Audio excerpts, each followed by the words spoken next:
All right, Sleeping Beauty. Let's get to it. What do you say? Let's do it. It's the Grow Show, the What Do You Know Show, the show dedicated to trying our best. Won't you join me and learn from our own lives and share with each other and care for each other and learn to apologize? And it might hurt, but it is worth it. At the Growing Show. Welcome to the Growing Show, everybody. Hello. Good to see you again, my friends. I hope it's good to see me too. I'm your host, Isabel. Good to see you. And welcome back to a talk show that really reminds you of a PowerPoint your high school teacher would make. It's the Growing Show. If you are new here, welcome. I'm so happy to have new visitors. I've been thinking of ways to reach out to a larger audience. I really want everybody to feel like they are part of this community. So if you're new, welcome. And if you're not new, welcome back, you little scamps. I'm happy to see you too. And I am once again asking, please share these videos with your friends, loved ones, maybe even your enemies. They probably need to hear it too. I mean, maybe. I don't want to make myself seem cooler than I am, but I would love to share the show with as many people as possible. So, The Growing Show is a talk show that is dedicated to growth and development as a human being, friend, just in general. We do that here through telling stories. Someone read me this quote this week that really reminded me why I made the show. I cannot sacrifice the well-being of my heart for the growth of my mind. And I think so often we do sacrifice the well-being of our heart so we can grow in our minds. And sometimes that's necessary. But here at The Growing Show, I thought we could share stories with each other in a way that helps us grow without so many instances of sacrificing our heart. We can learn from each other. That's what we're supposed to do. We're people. So please, keep liking, commenting, keep communicating with me. Another thing that I wanted to do in the pre-show is I had a friend reach out and say that he wouldn't write in until I named this plant. And you're right, Albert gets all the love, but I did have my housemate, Sam, name this plant. Behold, Fabio. Handsome man. So, Tim, I hope that makes you happy. I also want to give a shout out to a Growing Show superfan, Molly Fruland from Los Angeles. Thank you so much for all of the support that you've been giving the show. You make me feel really loved and supported. And if you want to be a Growing Show superfan, write in. During the show, I love to share a snack. So this week's snack is nectarine slices. Ooh. I tried to make them pretty for you. Ooh.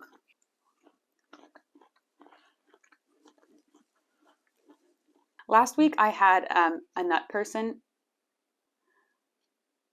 someone with a nut allergy, reach out and kind of make fun of me because I've had so many shows that have nuts in the snack. So I'm really going to try to stay away from that. And I hope you're well, Houston. Sorry. So you can get any fruit or something orange or something crisp. Like an apple would work, right? Yeah. So if you're interested in sharing the snack with me today, here is some time to go get your snack. If you don't want a snack, here's something to entertain you while you wait.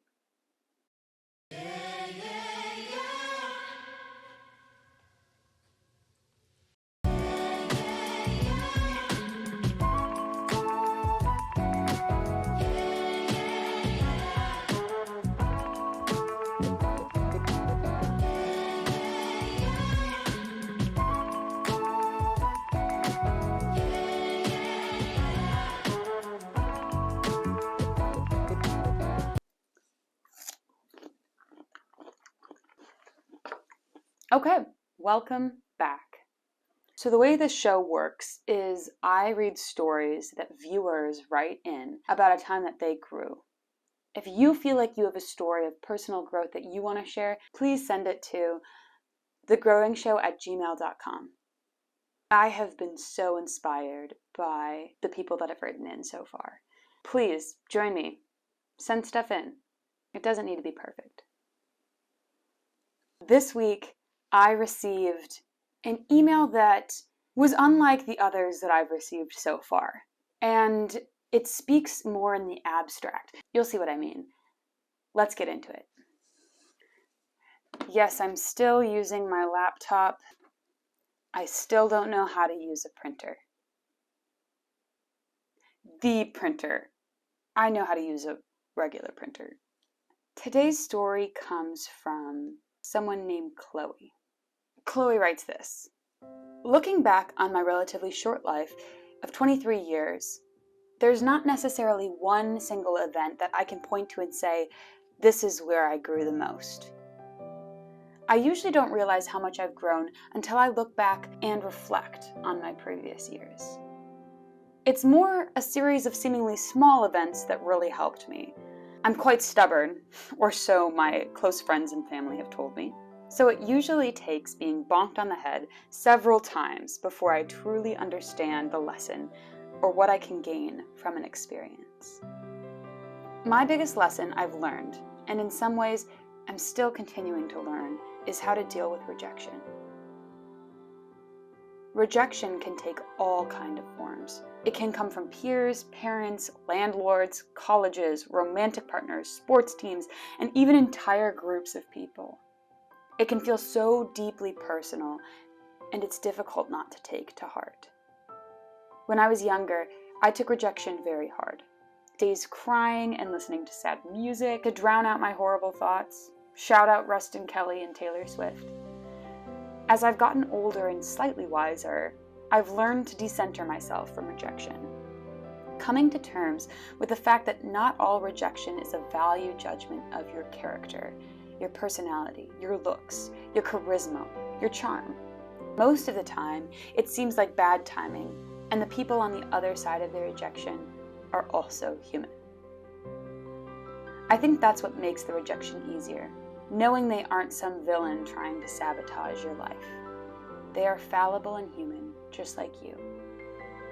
Often, you can try your best and it still doesn't work out, but it doesn't take away from who you are.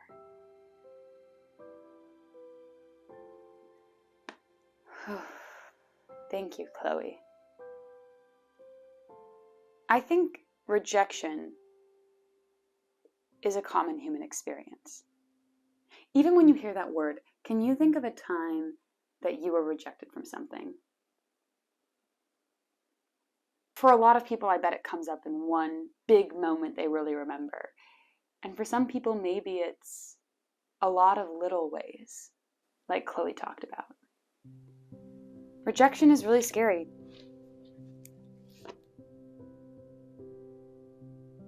For me, one way that I can remember like that is that during my last year of college, I was applying for this prestigious international scholarship. And as the year progressed, I kept getting notes. You're moving on to the next round. You're moving on to the next round. You're a finalist for this scholarship. Being in that final round was so exciting. I had so much hope for my future and the things that I could do. But very close to my graduation, I got news that I didn't get the scholarship. And that's really hard. Of course, I recognize the privilege that I have, my education. I recognize all of the talents that got me to the finals in the first place.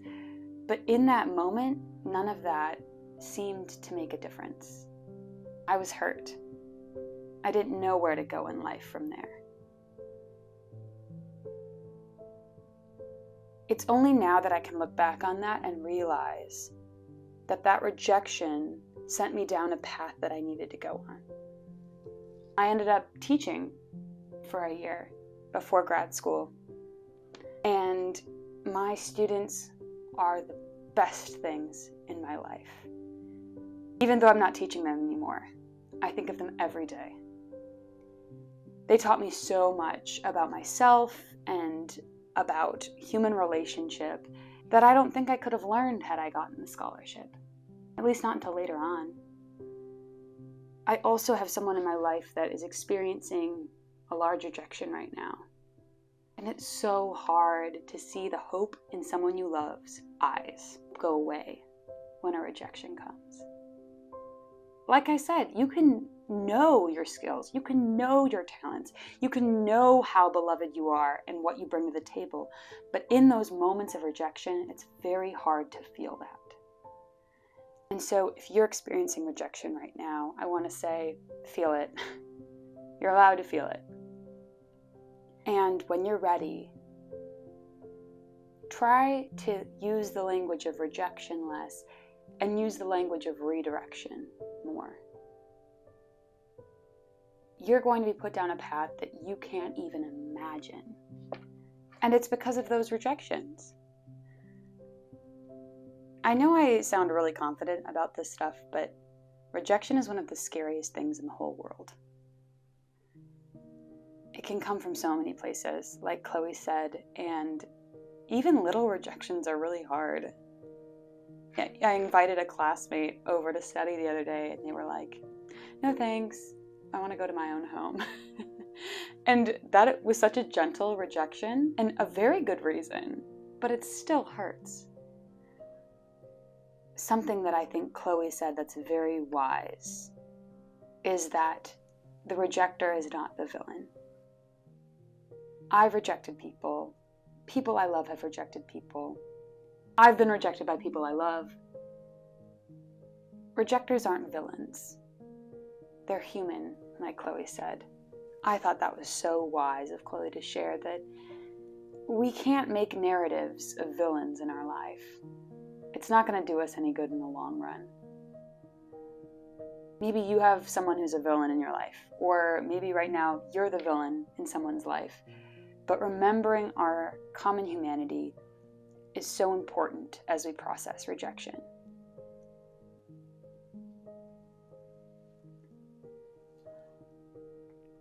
Chloe, I want to thank you for sharing that, your insight in rejection. Maybe you in the audience right now are out there experiencing rejection, or you know someone that is. I'm here for you. It's okay to feel what you're feeling, even if it's a bunch of tiny little rejections too. It's a normal part of life. People, as a rule, aren't trying to be villains, and it's going to be okay. You're not being rejected, you're being redirected. I'm really thinking about the person in my life going through a big rejection right now. And maybe you have someone in your life that's going through rejection too. Reach out to them. Connection is something that heals, in big ways and little ways too. Thanks again, Chloe. So that's today's show. Thank you for being here with me. And like I said, I can't keep making these videos unless you interact with me. I don't have the fuel to keep going unless you like and subscribe and save and share.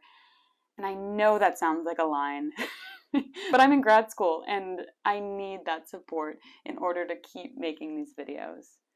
And I think Chloe really demonstrates the type of story that you can send in as well. It doesn't need to be this huge moment. It can be a lesson you've learned over a lot of little journeys. Send stuff in. Give it a shot. And you can send those stories to thegrowingshow@gmail.com. Next week, we have a very special guest, my friend Ocean. She has a beautiful story for us, and she'll be joining us live on the show. I'm really excited about it, and I hope you are too. Then after that, we have another story from one of my absolute heroes from high school. So that's very exciting to have that coming down the pike as well. I'm happy that you're here with me, friends. And as always, I'm Isabel, and I may not know much. This has been The Growing Show.